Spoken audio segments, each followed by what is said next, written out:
നമസ്കാരം സുഹൃത്തുക്കളെ, മറ്റൊരു വീഡിയോയിലേക്ക് സ്വാഗതം. ഇന്ന് നിഫ്റ്റി 50യുടെ മൂവ് നമുക്ക് ആദ്യം നോക്കാം. നമുക്കിവിടെ കാണാം, നിഫ്റ്റി 50 ഇന്ന് ഹൈ ടു ലോ അത് വീണേക്കുന്നത് 1.5%, 358 പോയിൻറ്റിൻ്റെ ഡൗൺ ട്രെൻഡിലായിരുന്നു നിഫ്റ്റി 50.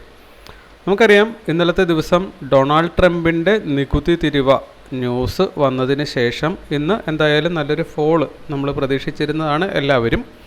എന്നിരുന്നാലും നമ്മൾ നമ്മുടെ സ്റ്റോക്കിലേക്ക് വരികയാണെങ്കിൽ നമ്മൾ ഇന്ന് ചെയ്തത് ആക്ച്വലി ന്യൂസുണ്ട് താഴെ പോകും എന്നൊക്കെ നമുക്ക് ഏകദേശ ധാരണയൊക്കെ ഉള്ളതാണ്. എന്നിരുന്നാൽ പോലും നമ്മൾ അക്കോർഡിംഗ് ടു നമ്മുടെ പ്ലാൻ ഇതിവിടെ വന്ന് റിജക്റ്റ് ചെയ്തു, സപ്പോർട്ട് എടുക്കുന്നു എന്നൊരു തോന്നൽ. കാരണം വേറൊന്നുമല്ല, നല്ല രീതിയിൽ ക്യാൻഡിൽ താഴത്തേക്ക് വന്നു. അതിന് ശേഷം നിങ്ങൾക്ക് ഇവിടെ കാണാവുന്ന പോലെ മുകളിൽ പോയി ഓർഡർ ബ്ലോക്കിന് തൊട്ടടുത്ത് വരെ ചെന്നിട്ട് ഇവിടെ വന്ന് മാർക്കറ്റ് ക്ലോസിങ് തന്നു.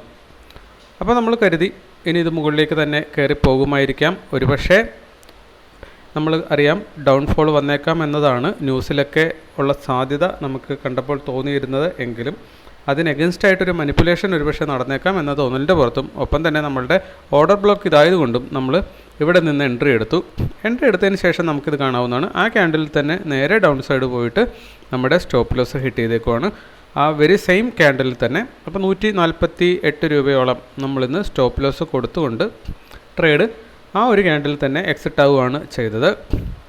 ഒപ്പം തന്നെ നമുക്കിവിടെ നോക്കിക്കഴിഞ്ഞാൽ കാണാൻ പറ്റുന്നത്, പിന്നെ നമുക്കൊരു എൻട്രി പോയിൻ്റ് ഉള്ളത് സത്യം പറഞ്ഞു കഴിഞ്ഞാൽ ഈ ഓർഡർ ബ്ലോക്കിനുള്ളിൽ നിന്ന് റിവേഴ്സ് ചെയ്ത് താഴത്തേക്ക് വരുമ്പോൾ ഇവിടെ ഒരു റിവേഴ്സൽ ട്രേഡായിട്ട് കണക്ക് കൂട്ടിക്കഴിഞ്ഞാൽ ഇവിടുന്ന് എൻട്രി എടുക്കുന്ന ഒരാൾക്ക് അത്യാവശ്യം നല്ല പ്രോഫിറ്റ് അവിടെ കിട്ടുന്നുണ്ടാവും. അപ്പോൾ ആ ഒരു എൻട്രി പോയിൻ്റ് മാത്രമേ ഇന്ന് ഈ സ്റ്റോക്ക് ആക്ച്വലി നമുക്ക് തന്നിട്ടുള്ളൂ. അപ്പോൾ നമ്മൾ ആ സമയത്തേക്ക് നമ്മുടെ പരിപാടിയെല്ലാം കഴിഞ്ഞിരുന്നു.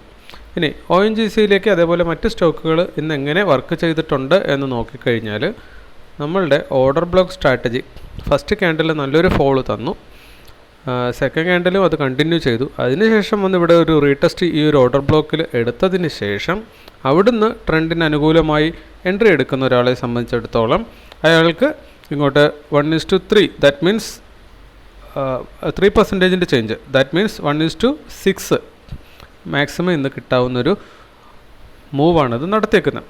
പക്ഷേ നമ്മൾ പറഞ്ഞു ഇതിപ്പോൾ ഡൗൺഫോളാണ്, ട്രെൻഡ് നെഗറ്റീവാണ്. എന്നിരുന്നാലും നമ്മൾ റിവേഴ്സൽ ട്രെൻഡുകൾ അല്ലെങ്കിൽ റിവേഴ്സൽ ട്രേഡിംഗ് ആണ് നമ്മൾ പ്രാക്ടീസ് ചെയ്തുകൊണ്ടിരിക്കുന്നത്. സോ ദാറ്റ് നമ്മൾ ഇതെടുക്കുന്നതിനേക്കാൾ കൂടുതൽ സാധ്യത ഇവിടെ വന്ന് ഇത് ഹിറ്റ് ചെയ്യുമ്പോൾ മുകളിലേക്ക് ഒരു എൻട്രി എടുക്കാനാണ് എന്നുള്ളത് നമുക്ക് എന്തായാലും ഇതിലും ആ രീതിയിൽ ട്രേഡ് ചെയ്താൽ പ്രോഫിറ്റ് കിട്ടത്തില്ല. മറിച്ച് ട്രെൻഡിന് അനുകൂലമായി ഇവിടെ നിന്നുള്ള റിവേഴ്സൽ എടുക്കുകയാണെങ്കിൽ മാത്രമാണ് പ്രോഫിറ്റ് കിട്ടുന്നത്. ഇനി വിപ്രോ എന്ത് ചെയ്തു എന്ന് നോക്കിയേക്കാം. വിപ്രോയിൽ നോക്കിക്കഴിഞ്ഞാൽ ഓർഡർ ബ്ലോക്കിനുള്ളിൽ സ്റ്റാർട്ട് ചെയ്തു, താഴത്തേക്ക് റിജക്റ്റ് ചെയ്തു, അതിനുശേഷം ഓർഡർ ബ്ലോക്കിലേക്ക് റീടെസ്റ്റ് വരുന്നു. ഇവിടെ ഡേ ലോയിൽ നിന്നോ ഇല്ലെങ്കിൽ ഈ ഗ്രീൻ ക്യാൻഡലിൻ്റെ ലോയിൽ നിന്നോ ഒക്കെ എൻട്രി എടുക്കുന്ന ഒരാളെ സംബന്ധിച്ചിടത്തോളം അത് അവിടെ നിന്ന് 2% ചേഞ്ച് താഴത്തേക്ക് തന്നിട്ടുണ്ട്. എനിവേ നമ്മളുടെ സ്ട്രാറ്റജി പ്രകാരം ഒരു കൃത്യമായ എൻട്രി അത് നൽകുന്നില്ല. പവർ ഗ്രിഡിലേക്ക് വരുവാണെങ്കിൽ നമുക്ക് കാണാം, ഇവിടുന്ന് താഴത്തേക്ക് വന്ന് എൻട്രി ഹിറ്റാകുന്ന സമയത്ത് നമ്മൾ ഇവിടുന്ന് എൻട്രി എടുക്കുകയാണെങ്കിൽ പവർ ഗ്രിഡിൽ നമുക്കിന്ന് സ്റ്റോപ്പ് ലോസ് തന്നെ കിട്ടത്തുള്ളൂ. ആ എൻട്രി പോയിന്റിൽ നിന്ന് മുകളിലേക്ക് 1%, അതായത് 1:2 ചേഞ്ചൊക്കെ തന്നിട്ടുണ്ട്. പക്ഷേ ആ ഓർഡർ ബ്ലോക്കിൽ നിന്ന് എൻട്രി എടുത്താൽ അത് സ്റ്റോപ്പ് ലോസ് തന്നിട്ടേ പിന്നെ എൻട്രിയിലേക്ക് പോകത്തുള്ളൂ. അപ്പോൾ അതിലും നമുക്ക് ലോസേ കിട്ടത്തുള്ളൂ. എനിവേ ഇന്ന് നമ്മൾ ഏതിലെടുത്തിരുന്നാലും നമുക്ക് കിട്ടാമായിരുന്നത് ഒരു ലോസ് തന്നെ ആയിരുന്നു എന്നതാണ് നമ്മളിവിടെ കാണുന്നത്. ഇതിൻ്റെ ഒരു ഓർഡർ ബ്ലോക്ക് ഏകദേശം ഇവിടെയാണ് വരാൻ എന്ന് സാധ്യത ഉള്ളത്.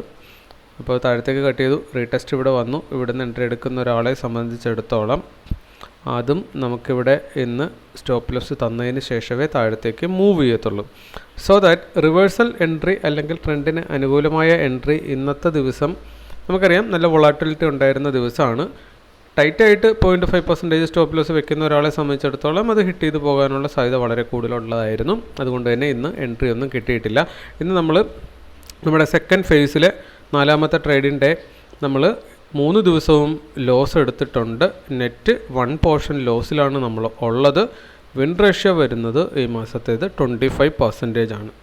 ഓക്കെ, അപ്പോൾ കണ്ടിന്യൂസ് ആയിട്ട് 2 ദിവസം നമ്മൾ ലോസ് റെക്കോർഡ് ചെയ്തിട്ടുണ്ട്. അപ്പോൾ നിങ്ങൾ മനസ്സിലാക്കേണ്ടത് കണ്ടിന്യൂസ് ലോസ് ഇനിയും വരാം, കുഴപ്പമൊന്നുമില്ല.